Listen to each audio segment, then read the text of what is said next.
Uno's Best of the Best. Ayos, mga kauno, welcome to our first ever podcast na gagawin natin dito sa ating company. At nag-switch po tayo from Uno's Best of the Best Live dito na sa ating podcast. And this will be happening every Saturday. At meron tayong mga kasama na ating mga game changers dito sa ating company. At ngayon, meron po tayong special guest na first ever icon ng ating company na walang iba kundi si Coach Chris Matakot. Coach Hi. Chris, bati ka sa kanila. Hi everyone! Ayan, so my name is Chris Matakot.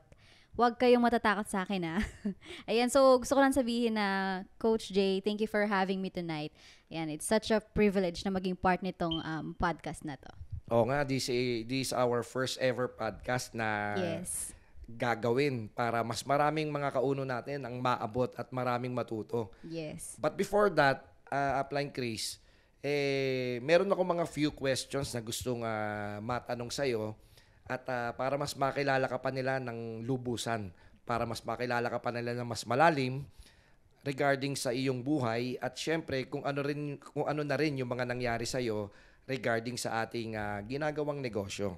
Okay. So, are you ready? Yes, I am very ready. Yan. Kung ready ka na, ito yung pinakaunang tanong ko sa'yo. Coach Chris, sino ka sa labas ng Uno?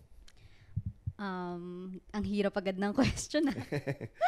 Hindi, ayan. Sino ako sa labas ng Uno? Siguro simpleng babae lang na, ayan, may pamilya. So actually, kakapanganak ko lang last year sa aking firstborn child. So, outside Uno, normal lang. Simpleng babae lang na may pangarap. May pamilya. Okay. And of course, syempre, willing to give everything for family. Yun. Napakaganda nung sagot mo. At meron lang akong konting katanungan. Naging mahirap ba sa'yo yung pagiging graduate mo? Nagkaroon ba ng Nagkaroon ba ng konting agam-agam bago mo gawin yung ating pag-uuno? Meron naman. Kasi, di ba, since pagka-graduate ko, actually mechanical engineering yung course ko. So, hindi rin naman basta-basta. So, ibig sabihin, kumbaga kung magiging engineer ka sa labas, is okay, 'di ba?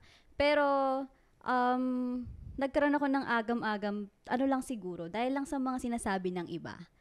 Kumbaga, bakit hindi mo ginamit yung pinag-aralan mo? Bakit tinuloy mo yung pagnenegosyo mo instead na maging isa kang engineer? Pero other than that, wala. Kasi mas marami ka talaga sa labas, no? Pagka naririnig nila na tayo ay nasa multi-level marketing, talagang pag hindi mo talaga lubusan na naiintindihan, Yes. talagang marami talaga silang pwedeng masabi. Kaya ang lagi kong sinasabi sa sarili ko that time, hindi naman sila yung nakakita ng negosyo na nakita ko dito sa Uno. Hindi naman sila yung nakakita ng pwedeng maging future ko at ng family ko.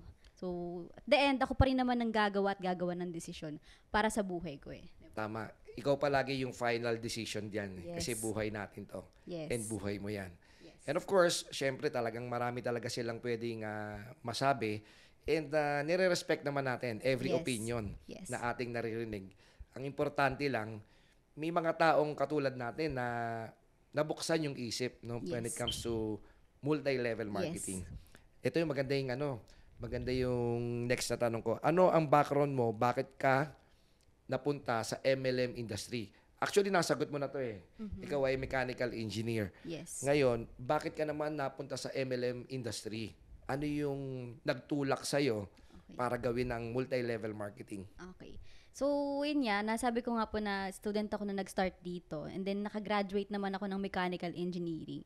So, ang pinakauna siguro na nagtulak sa akin para gawin to is yung nangyari sa akin nung pandemic. So, nung pandemic, graduation namin, supposed to be magbo-board exam ka, 'di ba? Pero hindi, nahinto lahat. Pero, ang nangyari sa akin, so, yung mga kasabayan ko nasa bahay, yung mga tambay, ganyan. Pero, ang nangyari sa akin is, kahit na nasa bahay ako, kumikita ako. So, doon ko napatunayan na napakaganda pala ng multi-level marketing nito, especially Uno. Kasi, kahit pandemic, kahit naka-stop halos lahat ng mga business, itong company na to, itong negosyo na to, tuloy-tuloy pa rin. Tama, at saka marami talagang natulungan 'to, mas Yes. lalo na nung panahon na walang puwedeng makalabas Yes. at walang ibang puwedeng pagkakitaan. Mm-mm. And naging flexible yung Uno kasi dung time ng pandemic, talagang sobrang doon pa nga lumakas yung income Yes. ng yun. marami.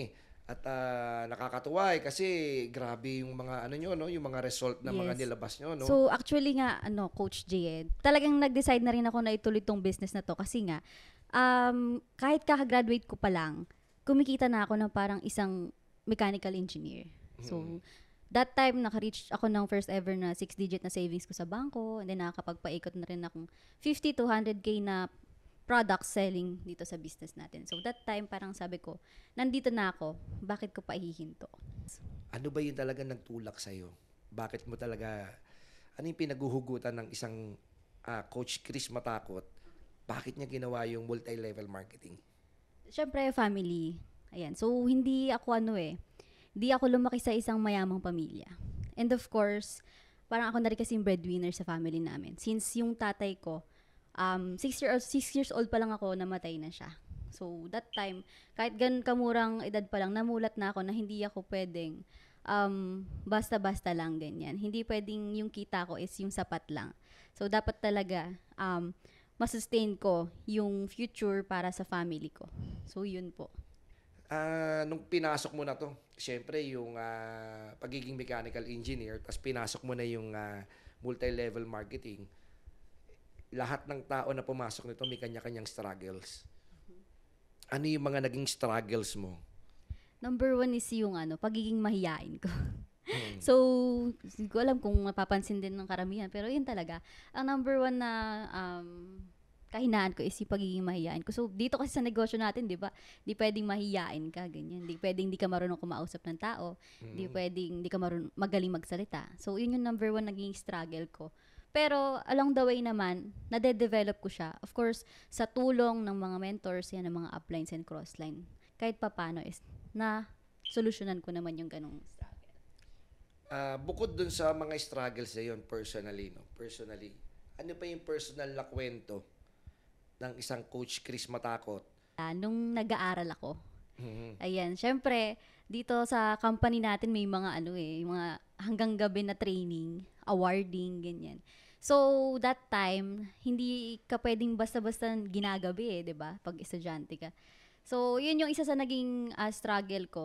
Every time na may awarding, may training, may meeting, ganyan, pinipilit kong makasama kahit napagalitan ako ng parents ko, ganyan. Kahit nasabihin ng kapitbahay namin, ano ba yan, totoo ba yung ginagawa mo? Bakit inabot kayo ng hating gabi, inabot kayo ng madaling araw, ganyan.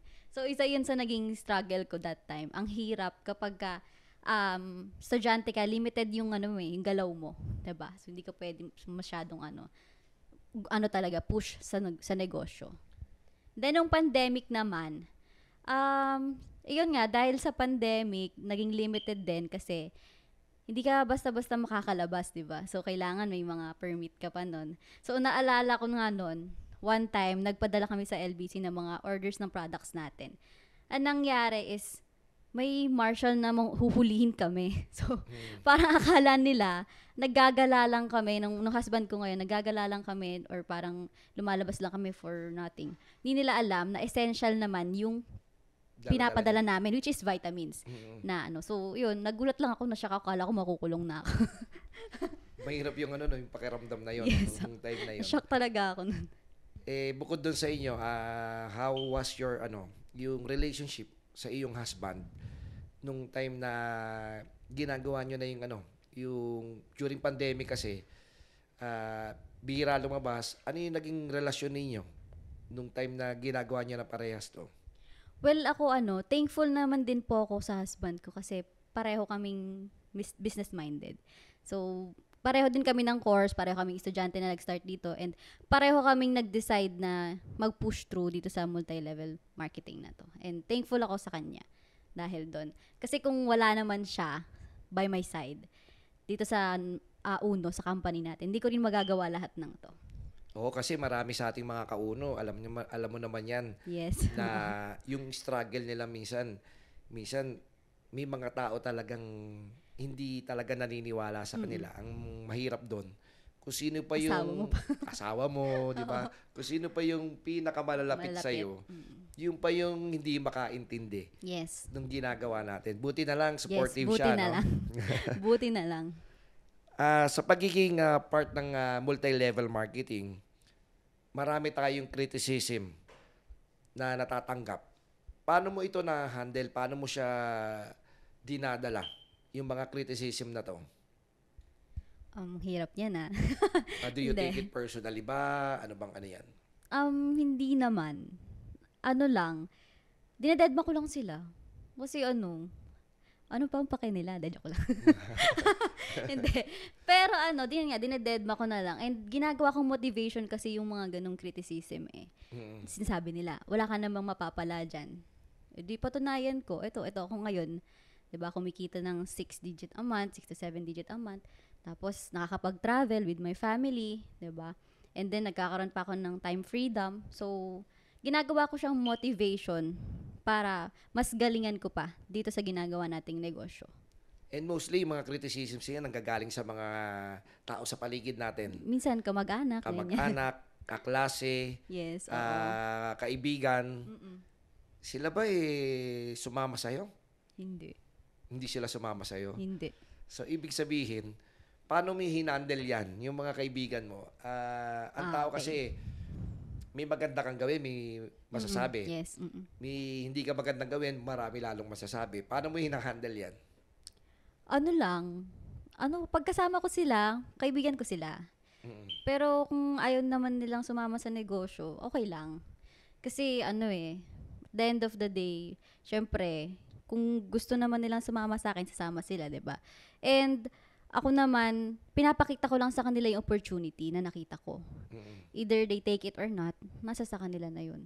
So, basta pagkasama nila ako, kaibigan nila ako, kamag-anak nila ako, kapamilya nila ako, kakilala nila ako.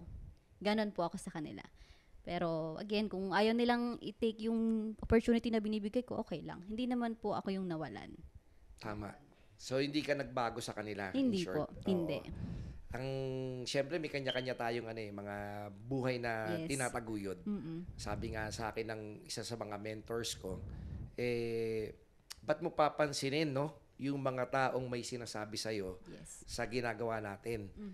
Hindi naman sila yung magpapakain sa Sa pamilya natin. Yes. Hindi sila tutulong sa atin pagdating ng Yes. panahon. Tama. So, ano yung masasabi mo ron?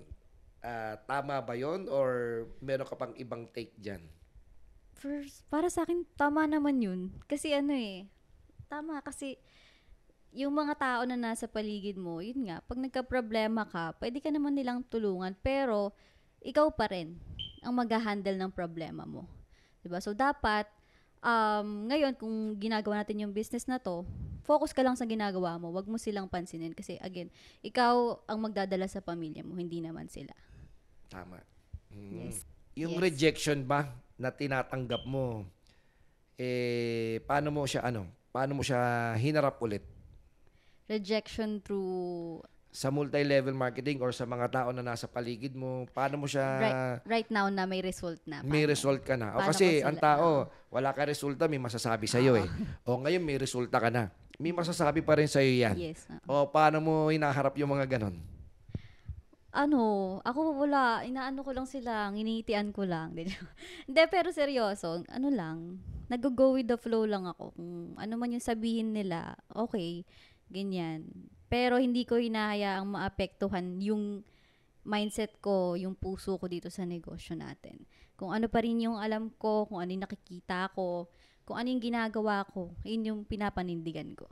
So kailangan pala nung paninindigan talaga. No? Yes. Opo. Para masabi mo sa sarili mo na you are on the right track. Yes. Walang Totoo. mali sa ginagawa ko ngayon. At Totoo. alam ko na itong ginagawa ko ngayon malayo yung mararating, nagkakaresulta naman. Yes. So why not i-share natin sa iba, di ba? Kasi I'm sure maraming nai-inspire sa diyan na mga nanonood at makikita ka nila no everyday nandiyan ka sa Uno Premiere. Yes. 'Di ba? So, ano yung masasabi mo dun sa mga napanghihinaan naman ng loob, no, na ginagawa yung negosyo natin? Sa mga napanghihinaan ng loob, ang masasabi ko lang is, yun nga, panindigan mo na nandito ka. Kumbaga, eto na yung sinimulan mo eh. So, ang gawin mo, kung nanghihina ka, lumapit ka sa taong nagdala sa'yo dito o kung wala man, yung mentor mo. Kausapin mo siya, ganyan, mag-open up ka. And then, wala, sabihin mo lang kung ano yung nararamdaman mo. For sure, matutulungan ka niya. And, of course, lumapit ka lang kay God. 'Di ba? Yun naman lagi eh. So, magtiwala ka lang talaga kung ano yung plano niya for you. So, sa lahat ng mga napanghihinaan ng loob, trust the process. Kasi ganyan din po ako noon. 'Di ba? Imagine, nung nag-start akong magbenta, hindi ko naman iniisip na aabot ako sa ganito. Kasi ang daming nauna. Tama, madaming nakagawa na. Pero hindi ko alam na meron pa pala akong magagawang bago. 'Di ba? May mas mapapatunayan pa pala ako kahit na marami nang nandyan sa negosyo, marami nang nag-start nang nauna sa akin. Tsaka sobrang lupit ng ginawa mo kasi. Ito kasi tuwing may travel incentive, mga kauno, kung titingnan nyo mabuti or kung malalaman nyo talaga, eh hindi nagta-travel mag-isa to. Buong pamilya to, Yes. dala-dala niya. Yes. Yeah, simula sa kanya, asawa niya, anak niya, Mga lahat, magulang, magulang, kasama niya lahat. pati yung tita ko. O, pati tita niya. So, ibig sabihin, ganun talaga to, ano, yung, ganun katindi, Katindi. no? Pagdating sa, yung ginawa niyang platform talaga. Yes. Paano ba ginawa yan? Yung platform na yun, paano siya tinangkilik ng maraming tao? Well, ang ginawa ko lang is, inayaan ko lang silang makarelate doon sa system na ginagawa ko, sa platform na ginagawa ko. Inayaan kong, pinasok ko yung puso nila, yung mga emosyon ng mga taong nakakakita ng content ko, ng video ko. So, in that way, parang nakarelate sila sa akin eh. So, syempre, sino ba naman ang hindi magtitiwala, 'di ba? Tapos lalo na nakikita nila ang ganda ng result, 'di ba? Tapos effective naman yung pamamaraan, yung system. So, doon pa lang naka-earn na ako ng trust and napasabog ko talaga yung ginagawa ko. Di ba? So, meron kayong mga natutunan dyan, I'm sure. Kasi, hindi lang to, the usual kasi na nangyayari, ano eh, basta mag-post lang. Post lang ng post. Yan ang Yes. tinuturo eh. Pero hindi sinabi, may detalye pa pala yun. O kailangan pusuin mo. Yes. 'Di ba? Kailangan mag-gain mo yung trust ng mga tao na nanonood sa iyo, Tama. 'di ba? I'm sure pagka tinamaan mo yung soft spot ng puso niyan, sila yung kusa na Sila ang lalapit sa iyo. Tama. Tama ba 'yon? Yes, tama. Ganon siya. Pwede mo ba kaming bigyan ng isang sample? Let's say ikaw ay magpo-post ngayon. Magpo-post ka ng ultimacy. Yes. Ano yung gagawin ng isang coach Chris Matakot para mag-gain yung trust ng viewers niya? Okay. Yan. So, for example, ang binibenta ko is Ultimacy. Ayan. Number one na dapat kong sabihin sa kanila is, naghahanap ka ba ng vitamins na pwede para sa'yo at sa iyong buong pamilya? Yun. So, kung yun ang hinahanap mo, meron akong solusyon para sa problema mo. At ito ang Ultimacy. Yun. So, ganun lang siya kasimple. Ganun lang kasimple po. Lagi ako, pag nagko-content ako, nag-i-start ako lagi with a question. Mm-hmm. Para sila, parang pagkakita pa lang nila ng post na yun, ako ba yung kausap nito? Parang, ako to Parang, Oo. siya yung nagtatanong sa akin. And then, dun ka mag-i-start na ma-curious. Ano ba tong sinasabi niya? Dun ka mas magpo-proceed sa video. Halimbawa ako gagawa. Ultimacy. O kaya max out. Yeah, max out yung Yan, produkto max ko. out. Anong sasabihin ko doon? Pinost ko na. Ikaw ba'y nalulungkot? Yan. Mga ganun. Nalulumbay? Pwede bang ganun? Pwede. For sure, maraming matatouch ang kanilang mga puso. Kakaiba yun, no? Parang ano yun Medyo nag-build ng curiosity, no? Yes. Number 1, build curiosity sa audience. Pasok ba yung ganon? Yes, pasok na Ikaw pasok. ba'y nalulungkot Yeah. at nalulumbay? Ito ang max out. Tama. Nilalamig ka ba? Pwede, no? Nilalamig ka ba? Ayan. Kailangan ba matouch yung need? Yes. Matouch ba yung need ng bawat viewers mo? Yes. Isa yun sa napaka-importante once na ginagawa mo yung product selling. Dapat yung produkto mo, alam mo kung ano yung sinosolusyon niya ng needs or parang problema na meron yung karamihan. And then, magpo-provide ka talaga ng solution. And then, salpak mo ngayon yung products natin wherein sobrang gaganda naman talaga ng mga products natin and talagang for sure is magbe-benefit doon sa problem na sinosolve mo. Baka meron ka pang natitirang mga kaalaman dyan, pwede mo i-share sa kanila. Syempre naman, meron tayo dyan. So, isa pa is yung find your target audience, yan, or target market. So, syempre, hindi mo naman sila pwedeng patamaan lahat. So, kumuha ka lang ng specific na market or audience na alam mong madaming nangangailangan at maraming magiging interested. So, yun yung papatamaan mo ngayon. Introducing. Now made more affordable. Ultima C 30s. Max out now in 4s. Magic Cream in 20 grams. Now available at Uno branch offices nationwide. Introducing our new and improved products. Advanced Care Tooth Gel, now with whitening.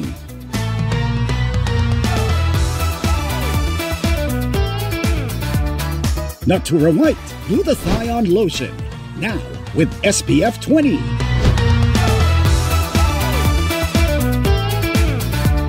Bago na, mas pina-improve pa! Introducing the new and improved Immuno Booster Trio with a combination of Ultima C, VCO,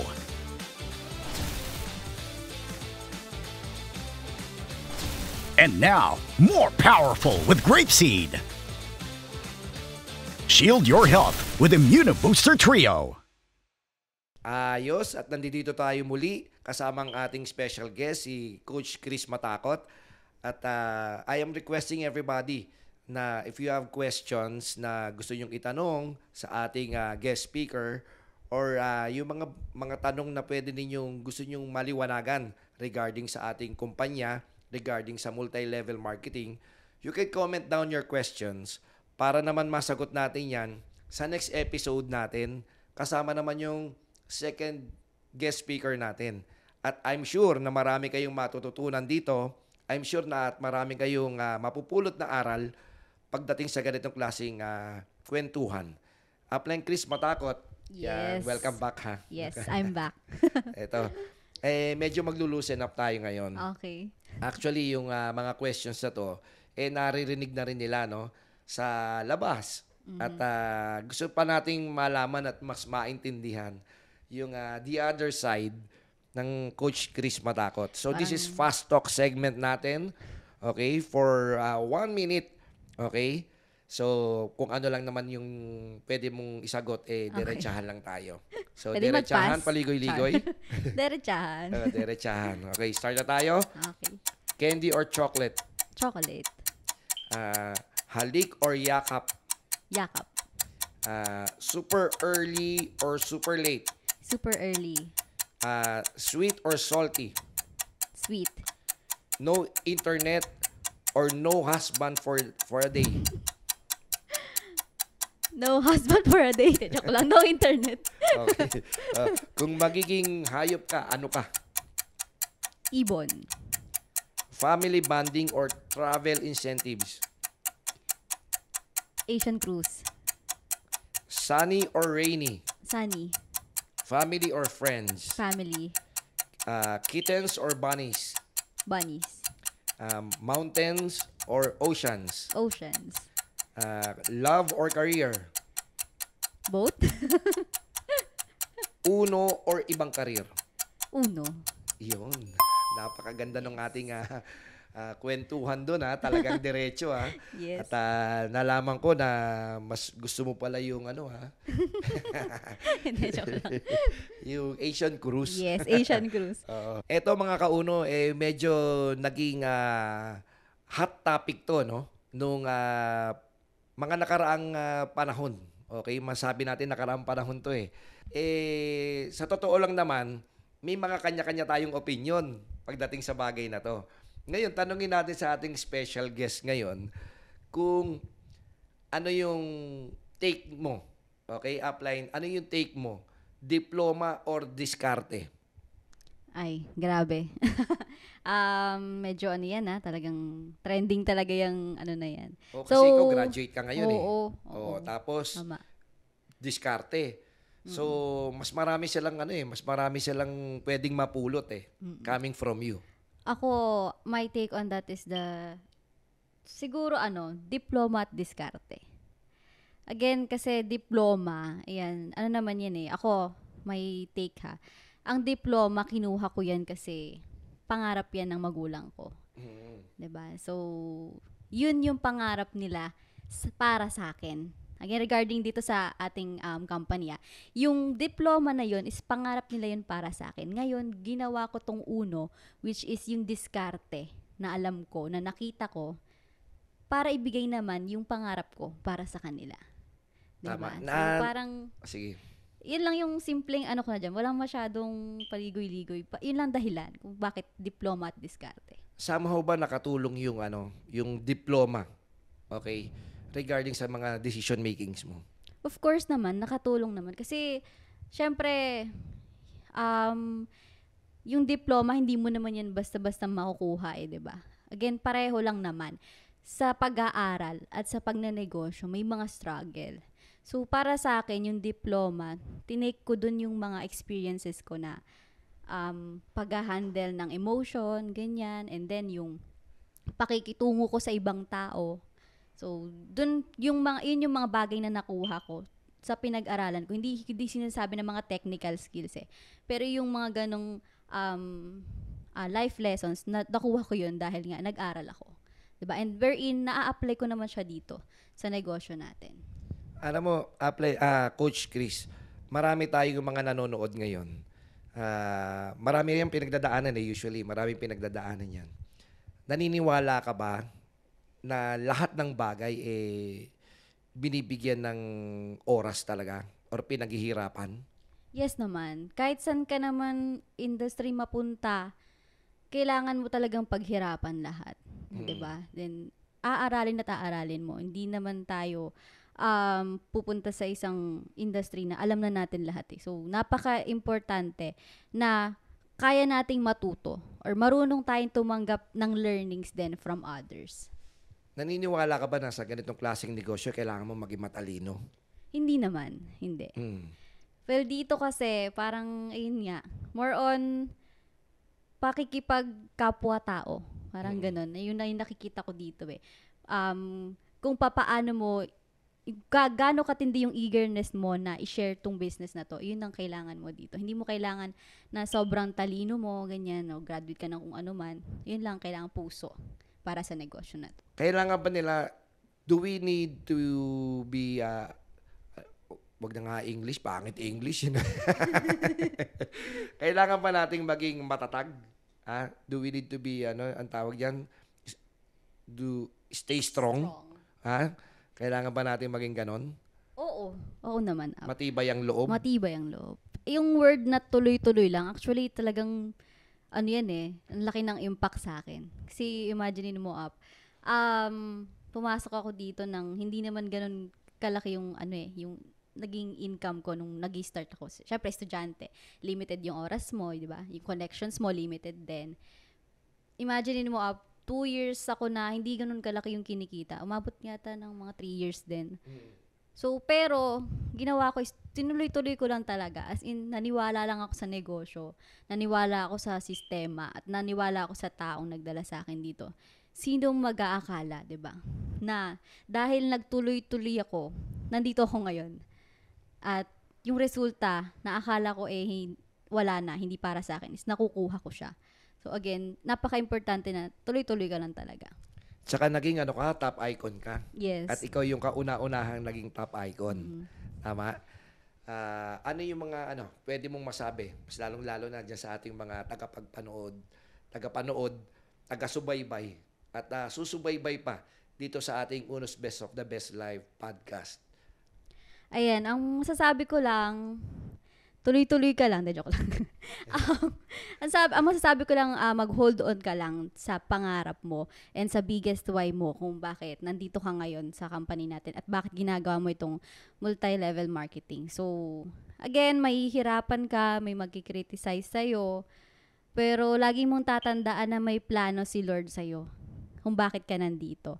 And syempre, hindi lang basta plano yun, kailangan mo siyang i-work out, 'di ba? So lahat naman ng result nangyayari yan dahil tinatrabaho. So wag ka lang talaga mawawalan ng pag-asa and mag-focus ka lalo sa business natin. Wag ka nang maghanap ng iba pang negosyo. Nasa tamang company ka na. Yun. Tama. So mga kauno, nakikita nyo naman, coming from our top icon, sabi nga niya, wag ka mawalan ng pag-asa at patuloy kang mangarap. At yung salitang wag kang lumingon, wag kang palingon-lingon. Bakit? Nandito ka na sa tama, Yes. nasa number 1 company ka na, nandito ka na sa lugar kung saan marami kang pwedeng tao matutulungan. At the same time, pwede mong iaahon ang buhay ng iyong pamilya habang ginagawa mo ang pag-uuno at ang multi-level marketing. Yes.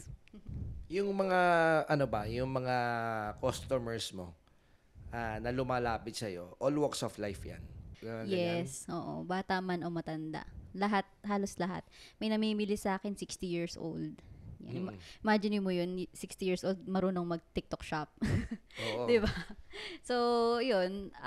Ibig sabihin nun, nakaka-relate sila sa product mo. And of course, gusto nilang bilhin yon hindi dahil gusto lang nila, kundi dahil kailangan nila. Yan ba yung naituturo mo? Naituturo mo ba sa mga business partners mo? Yes, yes. So, dito, actually, may mga trainings yung company natin. Yan, pwede diba? mo sabihin sa kanila So, yan. So, sa ating, lagi niyo po ang abangan sa Millionaires Roadmap. Yan, nagpapakita ako dyan ng mga techniques or mga secret formula ko kung paano mapalakas or mapalaki yung repeat sales natin dito sa company. And, of course, meron pa kaming ginagawa nila Sir Jeff na isa pang training din. At syempre, pinaka-importante is yung sa ating leaders convention nitong darating na August 17. Yan, sa Skydome lamang. So, I hope na magkita-kita po tayo doon kasi doon talaga yung secret formula and kung paano mo pa ma-maximize tong negosyo na to is i-reveal, hindi lang ako hindi lang ako, kundi yung iba pang mga mentors, mga game changers natin dito sa company. Ito magandang tanong to. Gaano kalalim? Okay, gaano kalalim yung balon? Okay, gaano kalalim yung balon pag natutunan nila yung diskarte na meron ka? Gaano kalaki yung income ba? Sobrang laki. Sige, ano mo sa kanila? I-share mo sa kanila para syempre iba parang minsan ang tingin nila ay direct selling lang yan, pero gaano kalalim ang balon na pwedeng nito na maibigay pagka natutunan nila? Yes. Well, dahil nga nandito tayo sa Uno and we are doing multi-level marketing, dito kasi, alam mo naman, di ba, yung pagbebenta, meron kang tinatawag na direct selling na commission. Di ba? Yung pinakatubo mo talaga sa produkto.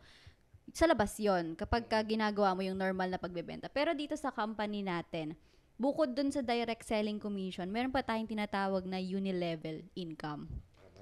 And meron pa tayong nakukuhang profit sharing. Imaginein mo yon, nasa isang kumpanya ka, nagbi-business ka, kumikita ka na, every year meron ka pang profit sharing from the company. And aside from that, bukod doon is meron pang yung mga rewards and incentives na parang good as cash din. So, if ito total mo lahat yon, kaya mong mag-income ng 7 digits a month. Sa profit sharing, ayan, so imaginein mo, meron ka ng kinikita dun sa direct selling mo. Meron ka pang profit sharing mula dito sa company natin every year. So usually binibigay yun pag bago magpasko di ba? Oo, masarap So yun. kung pagsasama-samahin mo lahat yon, ang potential income mo dito nasa 7 digits 7 digits. a month. A month. Yes. Kaya ng 7 digits a month. Grabe Yes. mga kauno, 7 digits. Yes. So, ibig sabihin, hindi siya basta-basta. Tama. Tama? Hindi talaga basta-basta. So, ganun kalalim yung balon na yun. Tama. Di ba? Sa isang taon yan, Kaya ng buwan if talagang nagagawa mo ng tama yung system. kung 7 digits ka sa Yes. 12 months, Actually, nangyari sa akin yan last year talaga. Oh, Yun grabe. yung kalakas-lakasan talaga ng negosyo mo Oo. dito. So, maabot ng 7 so talaga. nakakabaliw yun. Yes. Sobrang nakakabaliw yun. Dagdag mo pa yung 6-digit na profit sharing sa company natin. Ano yung minimum income na pwedeng ma-reach or pwedeng gawin para maging isang uno top icon? Okay. So, ayan, just to give an idea na lang. Ang minimum na income mo dapat para maging top icon ka is nasa 900,000 pataas. Yun, monthly. Tama po ba? Monthly ang usapan natin dito. Yes. Yun siya, minimum. So 900,000 almost Almost. 1 million na 1 siya. million. Yes. So madali ba 'yon para gawin? Well, wala namang madali sa lahat ng ginagawa natin, di ba?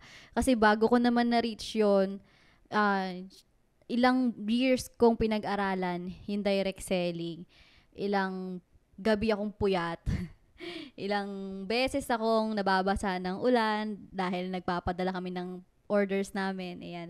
Tapos, ilang beses din akong paluwas-luwas from Bataan to Manila para mag-purchase ng product. So, walang madali. Ayan. So, kailangan mo lang talagang aralin at trabahuhin. Do you also share yung business sa mga friends mo? Or talagang straight talaga direct selling lang? Well, kasi nga, 'di ba, nakikita nila may result sa akin yung mga. Syempre, nasa community tayo ng mga negosyante, and then syempre lagi ka nakatag so mga pinopost na awarding ganyan. So curious sila. So syempre napapatanong sila, ano ba yung ginagawa mo? So 'yun, sinishare ko rin sa kanila. Pero ang pinaka-focus ko po talaga is direct selling. So sa pag sinishare mo na, normally Syempre, normally magjo-join. maraming pagdadaanan. Yes, may pagdadaanan talaga. Ano yung pinaka matindi na rejection na inabot mo ron?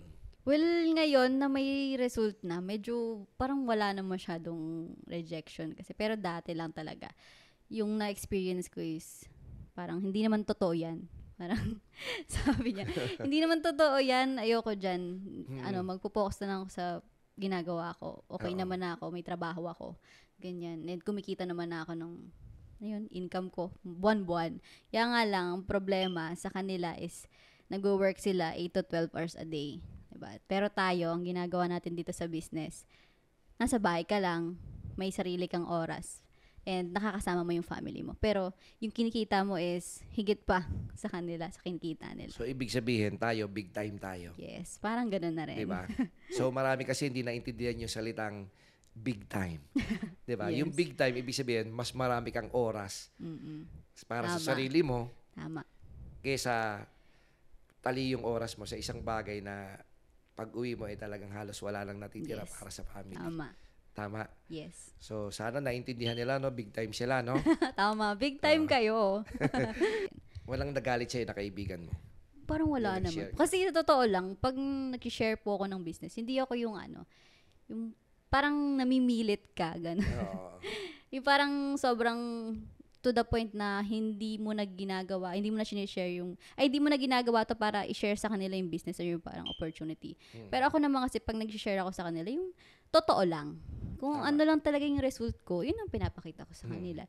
So sila naman, hindi naman sila ganong nagkakaroon ng medyo, alam mo yun, Hard ng feelings. hard feelings. Mm. Kasi totoo naman Yun naman, totoo naman talaga yung nangyayari sa akin dito. So, kahit kanino mo itanong, kahit saan mo i-search ganyan. Ito talaga yung nangyayari sa akin dito. Ngayon, if hindi sila maniwala, okay lang. Problema na nila 'yon. Yes. Di ba? Kasi ako may kaibigan ako ganyan. So, yung kaibigan ko na imbitahan ko last 2008. Oh, Tagal until na now, nun, galit pa rin siya. Ay, talaga po. Galit talaga siya. Hindi niya ako talaga pinapansin kahit hindi niya ako Bakit? inad sa Facebook. Lahat, tumanda na kami lahat. Talaga. Galit pa rin siya. Oh. Gusto ko nga makita para feeling ko pag nakita ko baka matawa na lang siya kasi tumagal siya ng ganon. Dahil inimbitahan ko siya sa uno. Natatawa na lang ako kasi ba't hanggang ngayon galit ka? Oo nga, bakit? Oo, di ba? So, ibig sabihin, malalim na yung galit nun, no? Baka dati na yung galit niya. 2008? Ano na ngayon? 2024 2024? na. Grabe. 2024 na, galit pa rin Ganun siya. siya kagalit sa Ganun siya kagalit network sa akin. marketing. Oo. So, normally, marami tayong ma-encounter na ganun. Tama. No, na talagang siguro hindi na talaga nila naintindihan kung ano yung bagay na ginawa Yes. natin. And may kanya-kanya tayong buhay na ginagalawan. Tama. 'Di ba? May kanya-kanya tayong responsibilidad na kailangan itaguyod. Yes. Kaya siguro Kanya-kanyang kayod. magkakaiba ng lalim. Yes. 'Di ba? So, meron sila, nakita nila sa mundo na alam nila. Tayo naman, ito naman yung mundo na discover natin na malaki yung pwedeng maitulong. Yes. At Tama. this the pwede ko masabi, this the fastest and easiest way para umasenso sa buhay. Yes. Tama, di ba? That's true. Marami ka nang nakuhang mga tawag dito yung mga result, no? Yes. Doing the business, marami ka pa rin at patuloy pa rin na lumalago yung iyong negosyo ngayon. Ano ang goal ng isang Coach Chris Matakot ngayon darating na itong 2024, we already have 6 months na natapos, may another 6 months tayo. Ano yung mga bagong goal mo ngayon? Dito sa business po. Ayan. Goal ko, siguro ayan, 'di ba kilala naman nila ako bilang malakas magbenta, 'di ba? So, pero ultimacy pa lang din kasi yung binebenta ko. Hanggang ngayon, for the past 4 years na nagbebenta ako ng product dito sa company natin, isa lang yung produktong binebenta ko, yung ultimacy. So, ngayon, gusto ko naman i-try, why not mag-try ako ng other product. Yung result na nanggaling sa ultimacy, doblehin ko siya, galing naman sa ibang product. So, yun ang goal ko po ngayon. At tayo'y dumating na sa ating dulo ng ating talakayan. Upline Chris Matakot. Meron akong isang question Yes. na talagang gusto kong masagot mo to mabuti at para maintindihan ng maraming ating tagapagpanood.